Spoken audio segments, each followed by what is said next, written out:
नमस्कार दोस्तों, स्वागत है आप सभी का। आज के अपने इस लेक्चर का टॉपिक है विद्युत अपघटनी विलयनों का चालकत्व। तो हम ले रहे हैं आज का अपना टॉपिक विद्युत कहें या विद्युत कहें, कोई दिक्कत नहीं है, सेम चीज है। विद्युत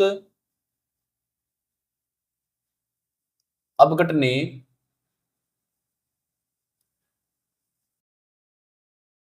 विलयनों का चालकत्व।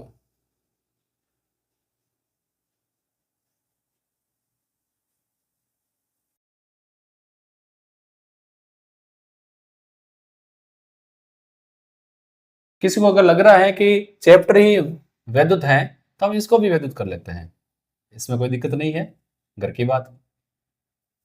सबसे इंपॉर्टेंट चीज, यदि आपने अभी तक मेरे YouTube चैनल को सब्सक्राइब नहीं किया है तो जल्दी से सब्सक्राइब कर लें, और यदि आपने सब्सक्राइब कर रखा है तो बेल आइकन पर क्लिक करें।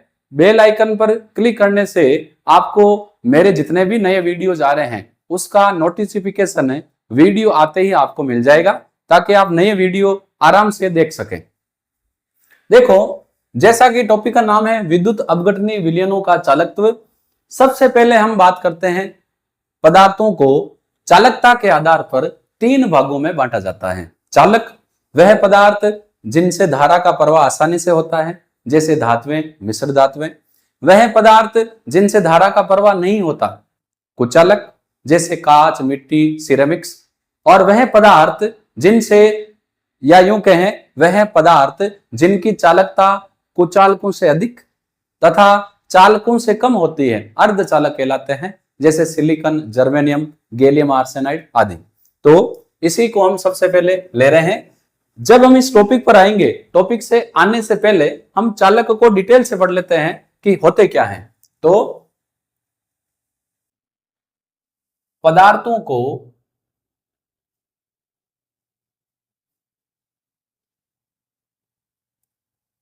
चालकता के आधार पर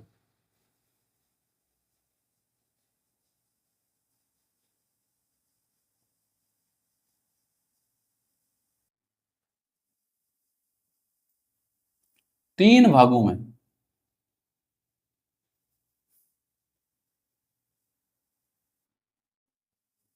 बांटा जाता है, वर्गीकृत किया जाता है। सेम चीज कौन कौन से? नंबर एक, चालक, कंडक्टर। नंबर दो, कुचालक। नंबर तीन, अर्धचालक।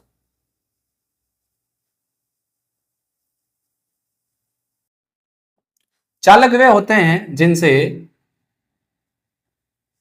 धारा का प्रवाह आसानी से होता है।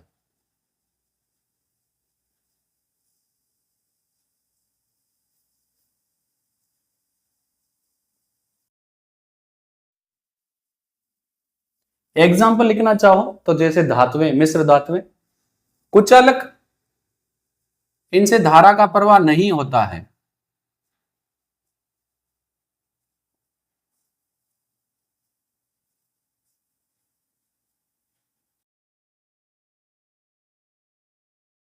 जैसे कांच, प्लास्टिक, सिरेमिक्स। और अर्धचालक जो हैं, इनकी चालकता, ये बीच के हैं, इनकी चालकता कुचालकों से अधिक, जो इंसुलेटर होते हैं उनसे अधिक।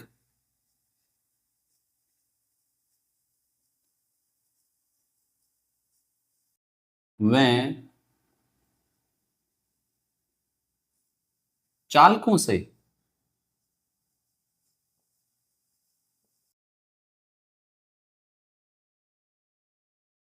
कम होती है। एग्जाम्पल अगर नोट करना चाहो तो जैसे सिलिकॉन, जर्मेनियम, गैलियम आर्सेनाइड आदि। अब सवाल ये आता है कि चालक कितने प्रकार के होते हैं। तो हम जो सब टॉपिक लगा रहे हैं वो है चालकों के प्रकार।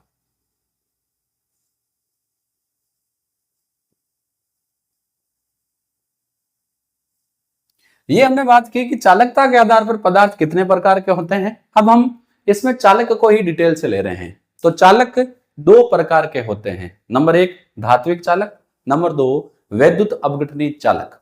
तो ये चालक कितने प्रकार के होते हैं? दो प्रकार के। इसमें नंबर एक मैं आपको पढ़ा रहा हूं धात्विक चालक।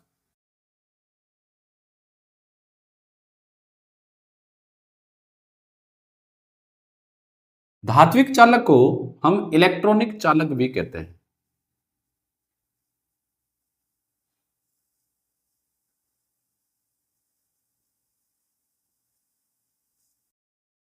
धातुओं में धारा का प्रवाह मुक्त इलेक्ट्रॉनों के कारण होता है, इसीलिए इनको इलेक्ट्रॉनिक चालक भी कहते हैं। धातुओं में इलेक्ट्रॉन एक सिरे से प्रवेश करते हैं, दूसरे सिरे से निकल जाते हैं। धातुओं के संगठन में किसी भी प्रकार का परिवर्तन नहीं होता है। तो धातुओं में या धातुओं की चालकता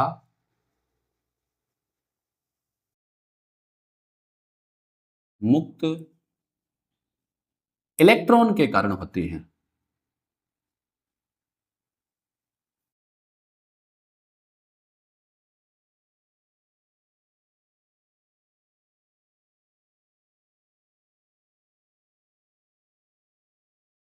अब कोई कहेगा हमें तो डेफिनेशन चाहिए, तो वह चालक जिनकी चालकता मुक्त इलेक्ट्रॉनों के कारण होती है धात्विक या इलेक्ट्रॉनिक चालक कहलाते हैं।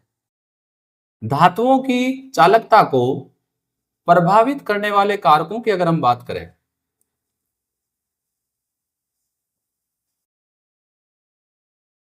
चालकता को प्रभावित करने वाले कारकों की अगर हम बात करें, तो इसमें नंबर एक आता है धातु की प्रकृति,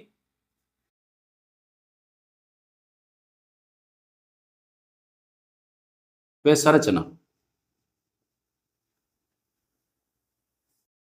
नंबर दो इसमें आएगा धातु के संयोजी कोश में, वैलेंस शेल में इलेक्ट्रॉनों की संख्या। तो संयोजी कोश में इलेक्ट्रॉन की संख्या। और नंबर तीन जो ज्यादा इंपॉर्टेंट रखता है, इंपॉर्टेंस है इसकी, वो है ताप। जैसे जैसे धातु की नेचर चेंज होगी वैसे वैसे चालकता भी बढ़ेगी। जैसे अगर हम बात करें धातुओं में, तो सबसे अधिक विद्युत की चालक सिल्वर होता है, उसके बाद नंबर आता है कॉपर का। इसके अलावा धातु के संयोजी कोश में इलेक्ट्रॉनों की संख्या पर भी चालकता डिपेंड करती है कि मुक्त इलेक्ट्रॉन है तो कितने हैं, या नहीं है। नंबर थर्ड जो फैक्टर है प्रभावित करने वाला जो है वो है ताप। ये ताप जो है ये वैद्युत अपघटनीय चालकों और धात्विक चालकों में थोड़ा अलग अलग यहां पर वेरी करता है। क्यों? क्योंकि धात्विक चालकों की चालकता ताप बढ़ाने पर घटती है, जबकि वैद्युत अपघटनीय चालकों में ताप बढ़ाने पर बढ़ती है। अब धात्विक चालकों की चालकता ताप बढ़ाने पर घटती क्यों है? क्योंकि ताप बढ़ाने पर धातु के परमाणु में वाइब्रेशन होगा, कंपन होने लगता है, परिणाम स्वरूप धारा प्रवाह में प्रतिरोध आता है, चालकता घटती है। अब देखो चालक, कुचालक, अर्धचालक के अलावा एनसीईआरटी बुक में अति चालक भी मेंशन किया हुआ है। अति चालकों की चालकता अनंत, प्रतिरोध शून्य होता है। कई धातुएं सामान्यतः 0 से 15 केल्विन टेम्परेचर पर अति चालक होती है, इनकी चालकता अनंत और प्रतिरोध क्या होता है? शून्य होता है। हालांकि बाद में ये शिराकावा जैसे वैज्ञानिकों ने कुछ ऐसे बहुलक भी बनाए जो विद्युत धारा के चालक होते हैं और इनकी चालकता धातुओं के बराबर होती है। जैसे उन्होंने एसिटिलीन पर, जो एसिटिलीन होता है उसका बहुलकीकरण करके बनाया पॉली एसिटिलीन, और एसिटिलीन पर जब आयोडीन वाष्प के संपर्क में लाया जाता है तो वो भी चालक बन जाती है। इसके अलावा जो कई ऐसे पॉलीपिरोल, पॉलीथायोपिन, ये बहुलक हैं जो धारा के अच्छे चालक होते हैं। ये मेंशन था उसमें, इसलिए मैंने बात की। अब नंबर दो जो चालक है अपने, वो है वैद्युत अपघटनीय चालक।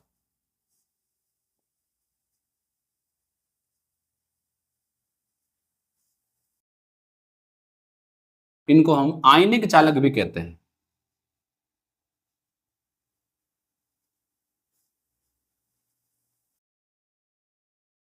वैद्युत अपघटनीय चालकों को समझने से पहले हम बात करते हैं वैद्युत अपघट्य पदार्थ क्या होते हैं। वह पदार्थ जिनको विलयन में घोलने पर आयनों में वियोजित हो जाते हैं वैद्युत अपघट्य पदार्थ कहलाते हैं। जैसे NaCl को अगर हम जल में घोलेंगे तो ये Na प्लस और Cl माइनस में कन्वर्ट हो जाएगा। तो यहां पर हम ले लेते हैं, बेटर रहेगा। अपने बात हम कर रहे हैं वैद्युत अपघट्य क्या होता है, इलेक्ट्रोलाइट्स। तो ये क्या है, वह पदार्थ जिनको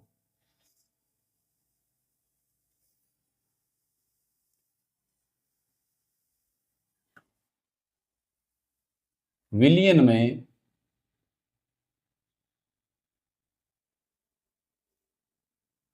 घोलने पर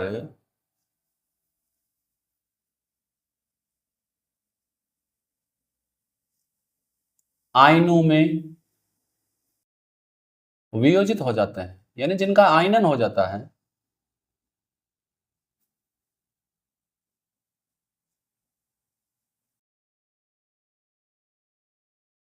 हम इनको इन्वर्टेड कॉमा बंद कर देते हैं, क्या कहलाएंगे, वैद्युत अपघट्य।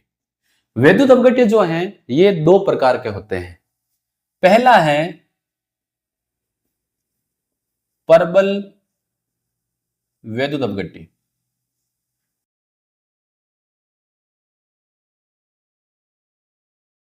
वह है वैद्युत अपघट्य जिनका विलयन में पूर्णतः आयनन हो जाता है। पूरा का पूरा वैद्युत अपघट्य पदार्थ 100% आयनों में टूट जाता है, परबल वैद्युत अपघट्य कहलाते हैं। और वह वैद्युत अपघट्य जिनका अल्प आयनन होता है, अधिकांश भाग अनआयनित होता है, उसको हम दुर्बल वैद्युत अपघट्य कहते हैं। तो ये पूर्णतः आयनित हो जाते हैं या वियोजित हो जाते हैं।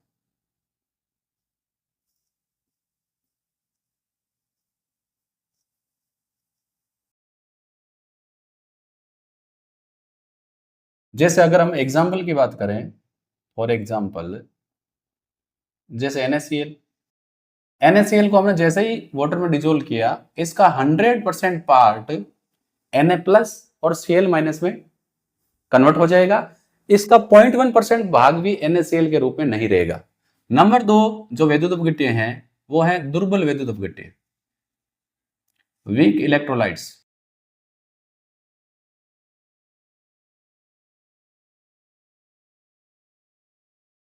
इनका क्या होगा, ये अल्प आयनित होंगे। तो ये है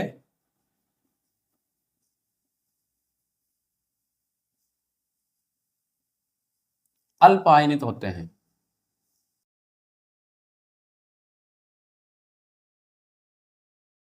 अल्प आयनित होने का सीधा सा मतलब है कि इनका अधिकांश भाग अनआयनित रहता है। जैसे अगर हम एग्जाम्पल की बात करें तो एसिटिक अम्ल, यदि हम एसिटिक अम्ल को वाटर में डिजोल्व करें तो ये एक तो देगा acetate ion CH3 COO negative और एक देगा H प्लस आयन। तो एसिटेट और H प्लस आयनों की संख्या बहुत कम होगी, इसका अधिकांश भाग एसिटिक अम्ल के रूप में रहेगा। तो देखो यदि वैद्युत अपघट्य प्रबल हैं तो उनका पूर्णतः आयनन होगा, अर्थात आयनों की संख्या अधिक होगी। लेकिन दुर्बल वैद्युत अपघट्यों का आयनन कम होगा तो आयनों की संख्या कम होगी। ये बात आपको माइंड में रखनी है, फिट होगी आपके माइंड में। देखो दुर्बल वैद्युत अपघट्यों का अल्प आयनन होता है तो विलयन में आयनों की संख्या कम होगी। प्रबल वैद्युत अपघट्यों का पूर्णतः आयनन हो जाता है तो विलयन में आयनों की संख्या अधिक होगी। ये बात आपके दिमाग में आएगी। ओके, अब आते हैं वैद्युत अपघटनी चालक पर। वह पदार्थ जो जल में या विलयन में घुले हुए आयनों के कारण धारा का प्रवाह करते हैं वैद्युत अपघटनी चालक कहलाते हैं। क्योंकि ये मुक्त आयनों के कारण धारा का चालन करते हैं इसीलिए इनको आयनिक चालक भी कहते हैं। तो वह पदार्थ जो विलयन में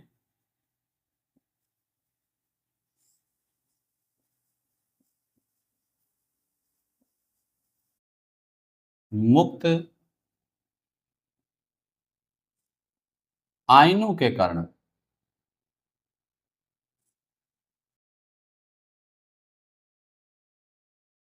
धारा का परवाह करते हैं, क्या कहलाएंगे? विद्युत अपघटनी चालक। तो विद्युत अपघटनी चालक कहलाते हैं।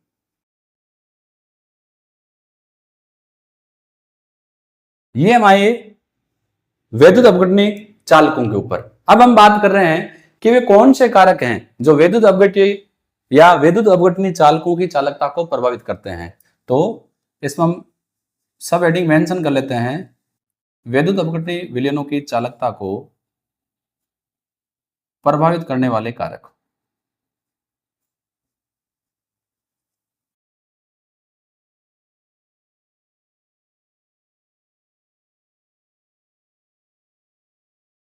प्रभावित करने वाले कारकों में हम नंबर 1 ले रहे हैं विद्युत अपघट्य की प्रकृति। एक एक करके हम इसको क्लियर करेंगे, आप बने रहें हमारे साथ, बिल्कुल भी वीडियो को स्किप नहीं करें। विद्युत अपघट्य की प्रकृति। प्रबल विद्युत अपघट्यों का पूर्णतः आयनन होता है, आयनों की संख्या अधिक होती है, इसीलिए इनकी चालकता अधिक होती है। जबकि दुर्बल विद्युत अपघट्यों का अल्प आयनन होता है, आयनों की संख्या कम होती है, इसीलिए इनकी चालकता भी कम होती है। तो इसमें हम इन शॉर्ट लिख लेते हैं, प्रबल विद्युत अपघट्य अगर है तो इनकी चालकता, इनकी जो कंडक्टेंस है वो अधिक होगी, जाहिर सी बात है। और यही अगर विद्युत अपघट्य दुर्बल है, दुर्बल विद्युत अपघट्य, तो इन दुर्बल विद्युत अपघट्यों की जो चालकता है वो प्रबल के कंपैरिजन में कम होगी, क्योंकि इनका आयनन कम होगा, आयनों की संख्या कम होगी। नंबर 2,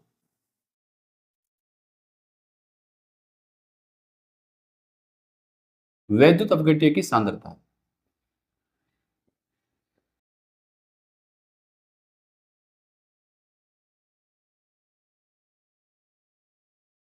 सांद्रता होती है इकाई विलयन में विलय के मोलों की संख्या। यहां पर घुलने वाला विद्युत अपघट्य है, यदि विद्युत अपघट्य की सांद्रता अधिक है तो इकाई आयतन में आयनों की संख्या अधिक होगी, और आयनों की संख्या जितनी अधिक होगी चालकता उतनी ही अधिक होगी। तो विद्युत अपघट्य की सांद्रता बढ़ने पर चालकता बढ़ती है। लेकिन यदि तनुता बढ़ाएंगे, विलयन की जो विलायक की सॉरी यदि तनुता बढ़ेगी, यानी अगर हम विलायक और ऐड करेंगे तो इकाई आयतन में आयनों की संख्या घटेगी, तो चालकता घटेगी। नंबर 3 जो फैक्टर है वो है विलायक की प्रकृति।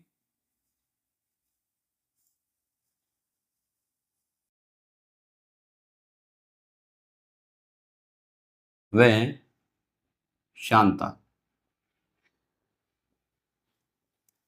विद्युत अपघट्य पदार्थ ध्रुवीय प्रकृति के होते हैं, इसीलिए यदि ध्रुवीय विलायक लिया जाए जैसे जल, तो जल में इनकी विलेयता अधिक होती है, परिणाम स्वरूप आयनों की संख्या अधिक होगी, चालकता अधिक होगी। और अगर हम ध्रुवीय विलायक की जगह अध्रुवीय विलायक लेंगे तो चालकता कम होगी। श्यानता क्या होती है? दो द्रवों की संपर्क सतह पर, मान लो मेरी ये जो ऊपर वाला हाथ है एक द्रव है, नीचे वाला भी एक द्रव है, तो द्रव की दो सतह हैं जहां मेरे जो हथेलियां संपर्क कर रही है, ये क्या है? द्रवों की संपर्क सतह। तो जब दो द्रवों की संपर्क सतह एक दूसरे के पास आती है तो द्रवों की संपर्क सतह पर लगने वाला घर्षण बल, ये एक दूसरे के साथ रगड़ कर रहे हैं, इस घर्षण बल को ही हम क्या बोलते हैं? श्यानता। तो दो द्रवों की संपर्क सतह पर लगने वाला घर्षण बल श्यानता कहलाता है। यदि विलायक की श्यानता अधिक है तो आयनों के मार्ग में रुकावट अधिक आएगी, आयनों की जो गति है वो धीमी हो जाएगी, क्योंकि मार्ग में रुकावट ज्यादा है, क्योंकि श्यानता अधिक घर्षण अधिक, तो आयनों के गति में रुकावट आएगी, आयनों की गति कम हो जाएगी, तो चालकता भी कम हो जाएगी। तो इसमें हम मेंशन कर देते हैं, यदि हम ध्रुवीय विलायक लें तो चालकता अधिक,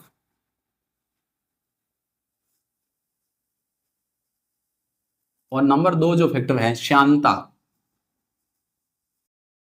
ये चालकता के व्युत्क्रमानुपाती होता है। विलायक की श्यानता जितनी अधिक, आयनों की गति उतनी कम, चालकता उतनी कम। देखो, वैद्युत अपघट्य चालकों की चालकता आयनों की संख्या बढ़ने पर बढ़ती है, आयनों की गति बढ़ने पर भी बढ़ती है। आयन जितनी स्पीड से गति करेंगे, चालकता उतनी ही ज्यादा होगी। नंबर 4, प्रभावित करने वाला जो कारक है वो है आयनों का आकार।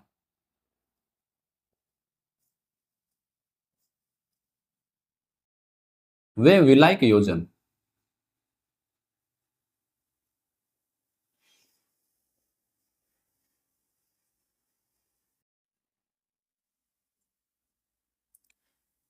नंबर 1 हम ले रहे हैं आयनों का आकार। जैसे जैसे आयन का आकार बढ़ेगा, आयन बड़ा होगा, उसकी गति कम होगी, स्पीड कम हो जाएगी, चालकता कम हो जाएगी। नंबर 2 जो विलायक योजन है, जब हम वैद्युत अपघट्य पदार्थ को एक विलायक में घोलते हैं तो वैद्युत अपघट्य के आयन को विलायक के विपरीत आयन चारों तरफ से घेर लेते हैं। इस प्रक्रिया को विलायक योजन कहते हैं। जैसे NaCl में Na+ को जल के हाइड्रोक्साइड आयन चारों तरफ से घेर लेंगे, Cl- को जल के H+ आयन चारों तरफ से घेर लेंगे। इस प्रक्रिया को हम बोलते हैं विलायक योजन। छोटे आयन का विलायक योजन अधिक होता है और जितना अधिक विलायक योजन होगा उसकी गति उतनी ही कम होगी, चालकता उतनी ही कम होगी। तो देखो, मैं यहां पर कुछ आयन लिख रहा हूं, लिथियम, सोडियम, पोटेशियम, रुबिडियम। यदि हम इन आयनों के आकार की बात करें तो सबसे बड़ा आकार होता है रुबिडियम का और सबसे छोटा आकार होता है लिथियम का।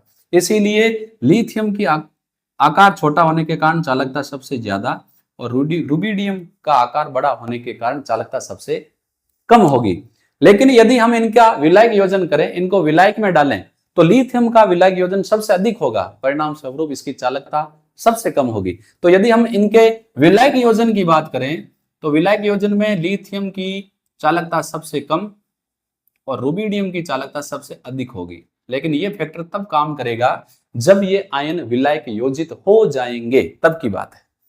नंबर 5 और लास्ट जो प्रभावित करने वाला कारक है वो है टेम्परेचर। ताप बढ़ाने पर वैद्युत अपघटनी चालकों की चालकता बढ़ती है, क्योंकि ताप बढ़ाने पर आयनों की गति बढ़ जाती है, परिणाम स्वरूप चालकता बढ़ती है। तो ये हमने बात की एक धात्विक चालक की और एक बात की हमने वैद्युत अपघटनी चालकों की। अब हम अपने पॉइंट पर आते हैं, बोर्ड थोड़ा इरेज करते हैं।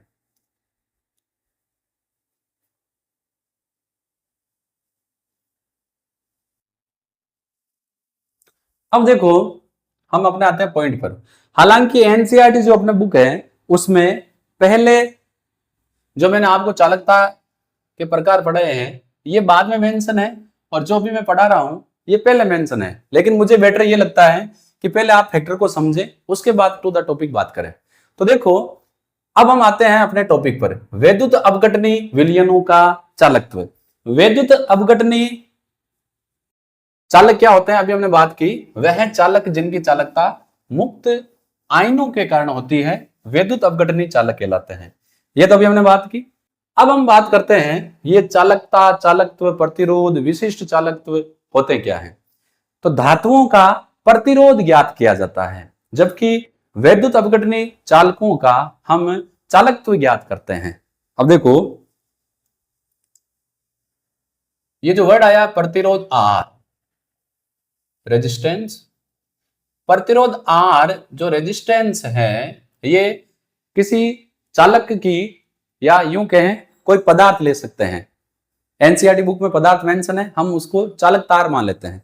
तो किसी चालक तार का प्रतिरोध उसकी लंबाई के समानुपाती, जबकि अनुप्रस्थ काट के क्षेत्रफल के व्युत्क्रमानुपाती होता है। यानी जो ये प्रतिरोध आर है ये चालक तार की लंबाई एल के समानुपाती होगा और उसके अनुप्रस्थ काट के क्षेत्रफल के व्युत्क्रमानुपाती होगा।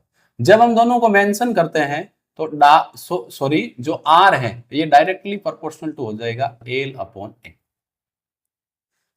अब जो प्रतिरोध है आर, प्रतिरोध का व्युत्क्रम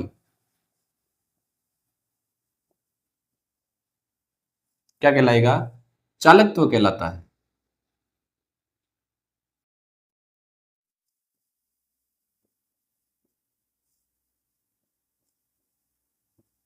यानी चालकत्व जो जी है वो होगा इक्वल टू 1/r।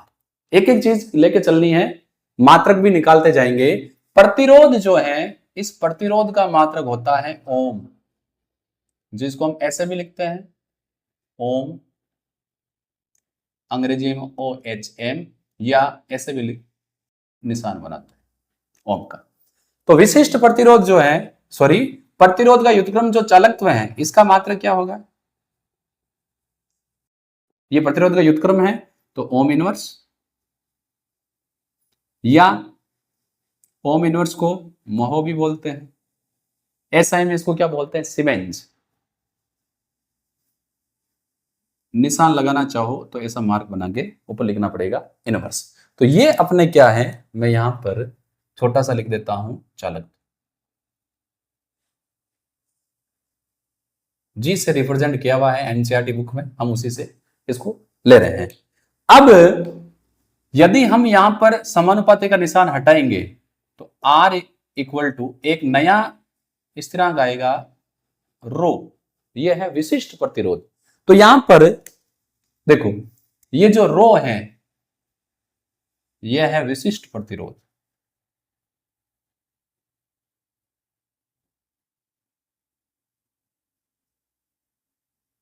एल है कोई भी पदार्थ जो हम ले रहे हैं उसकी लंबाई, जैसे चालक तार की लंबाई। ए है जो पदार्थ हम ले रहे हैं उसके अनुप्रस्थ काट का क्षेत्रफल।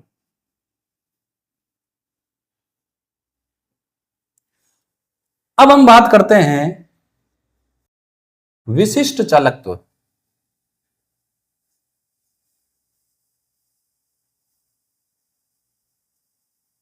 वर्तमान में विशिष्ट चालकत्व को चालकता शब्द से परिभाषित किया जा रहा है, या विशिष्ट चालकत्व की जगह चालकता शब्द का उपयोग किया जाता है, और जो विशिष्ट प्रतिरोध है इसके स्थान पर प्रतिरोधकता का उपयोग किया जाता है। ये शब्द बड़े इंपॉर्टेंट है। विशिष्ट चालकत्व की जगह हम चालकता शब्द का उपयोग वर्तमान में कर रहे हैं, और विशिष्ट प्रतिरोध की जगह प्रतिरोधकता शब्द का उपयोग हम कर रहे हैं। ये जो विशिष्ट चालकत्व है, प्रतिरोध का व्युत्क्रम चालकत्व, और विशिष्ट प्रतिरोध यानी प्रतिरोधकता का व्युत्क्रम क्या कहलाता है? विशिष्ट चालकत्व। तो ये जो विशिष्ट चालकत्व है इसको हम रिप्रेजेंट करते हैं केपा से, ऐसा के जिसकी जो हाइट है वो थोड़ी सी ज्यादा है। ये किसके बराबर होगा? 1/रो के। तो देखो अपने रो है, रो निकालेंगे क्या होगा? R और A गुणा हो जाएगा, R गुणा A/L। ये रो है तो इसका व्युत्क्रम क्या होगा? तो व्युत्क्रम हो जाएगा, देखो केपा इक्वल टू, व्युत्क्रम कर लो उल्टा, L/R इंटू A। ये केपा हो गया। अब केपा का अगर हम मात्रक निकालना चाहें तो ऊपर देखो लंबाई है, सेंटीमीटर में लेंगे तो सेंटीमीटर, नीचे ये क्या है? R क्या? प्रतिरोध ओम, इंटू एरिया, लंबाई इंटू चौड़ाई, सेंटीमीटर इंटू सेंटीमीटर, सेंटीमीटर का स्क्वायर। तो ऊपर जब जाएंगे तो ये सेंटीमीटर से 1 सेंटीमीटर कट आउट हो जाएगा, ओम ऊपर जाएगा तो हो जाएगा ओम इनवर्स, और सेंटीमीटर ऊपर जाएगा तो सेंटीमीटर इनवर्स। या तो ये कर लो, या एसआई में इसका मात्रक हो जाएगा सीमेंस मीटर इनवर्स। ये किसका मात्रक है? ये है विशिष्ट चालकत्व का। तो इसका मात्रक क्या है?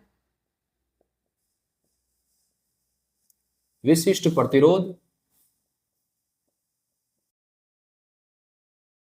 जिसकी जगह हम किस शब्द का यूज कर रहे हैं? प्रतिरोधकता का।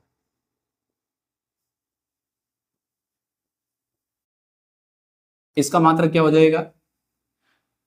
इसका जस्ट उल्टा कर लो, ओम इंटू सेमी, ओम सेमी, या ओम मीटर। ये इसका विशिष्ट प्रतिरोध का मात्रक हो जाएगा। अब मैं यहां पर जो विशिष्ट प्रतिरोध है इसकी डेफिनेशन निकालना चाहता हूं। तो देखो अपने पास ये एक इक्वेशन है,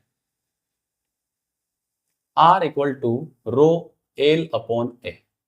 यदि मैं लंबाई 1 सेंटीमीटर मान लू और एरिया मान लू 1 सेंटीमीटर स्क्वायर, तो रो इक्वल टू क्या हो, सॉरी आर इक्वल टू क्या होगा, रो।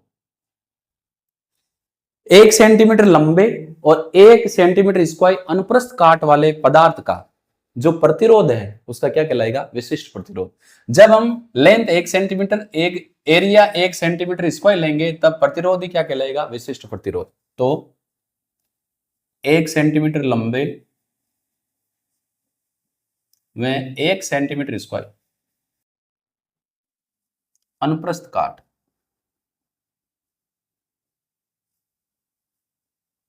वाले, अब एनसीईआरटी बुक में पदार्थ शब्द मेंशन किया हुआ है जिसके जगह हम कुछ भी यूज ले सकते हैं, जैसे तार, तो वाले पदार्थ का प्रतिरोध उसका क्या कहलाता है,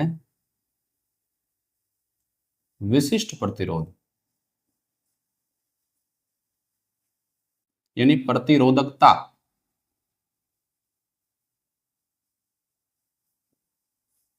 कहलाता है। ये हमने डेफिनेशन निकाल ली प्रतिरोधकता की।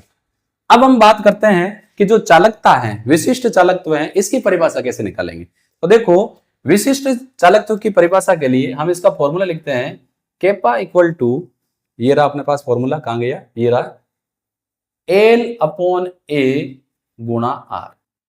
अब देखो ये आर 1/r है और 1 लिख देते हैं अगर दिक्कत है तो, 1/r क्या है, चालकत्व। तो ये हो जाएगा, इसको ऐसे कन्वर्ट कर लेते हैं, kappa equal to L upon A गुणा जी। जी क्या है, चालकत्व। अब हम यदि लेंथ ले लें 1 सेंटीमीटर और एरिया ले लें 1 सेंटीमीटर स्क्वायर, तो इस कंडीशन में एल और ए वाली राशि तो हो जाएगी 1 और केपा इक्वल टू किसका हो जाएगा, जी के। यानी इस कंडीशन में जो अपना विशिष्ट चालकत्व है वो किसके बराबर हो जाएगा, चालकत्व के। तो परिभाषा यूं हो जाएगी, 1 सेंटीमीटर दूरी पर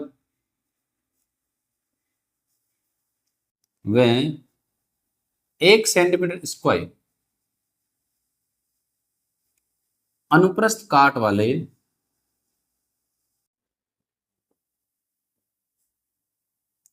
इलेक्ट्रोडों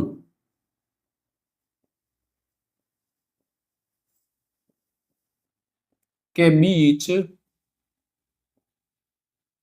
भरे विलयन का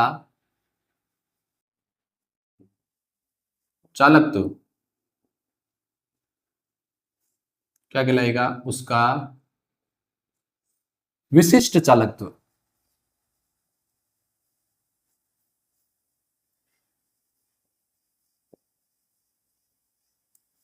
या चालकता। वर्तमान में विशिष्ट चालकत्व की जगह चालकता शब्द उपयोग लिया जाता है, कहलाता है। तो हमने यहां पर 2 डेफिनेशन ली। इसमें ऐसा है कि ये एक पात्र है जिसमें ये इलेक्ट्रोड हैं, ये एक विलयन में डूबे हुए हैं, और ये जो इलेक्ट्रोड हैं इनके बीच की जो ये दूरी है वो कितनी है, 1 सेंटीमीटर, और इनका जो अनुप्रस्थ काट है ये वाला, ये कितना है, 1 सेंटीमीटर स्क्वायर। यानी कि इनकी जो मोटाई है इलेक्ट्रोडों की वो 1 सेंटीमीटर स्क्वायर है, और इनके बीच की जो दूरी है, मान लो ये इलेक्ट्रोड है, इनके बीच की दूरी कितनी है, 1 सेंटीमीटर। तो ऐसे विलयन का जो चालकत्व है वही क्या कहलाता है, उसकी चालकता। तो यहां पर आपको किसी भी प्रकार की दिक्कत नहीं होगी। आप ये ध्यान रखें, इन शॉर्ट, प्रतिरोध का मात्रक ओम और इसका व्युत्क्रम क्या है, चालकत्व। तो चालकत्व का मात्रक हो जाएगा ओम इनवर्स। ओम इनवर्स को एसआई में सीमेंस बोलते हैं, जिसको एस से रिप्रेजेंट करते हैं।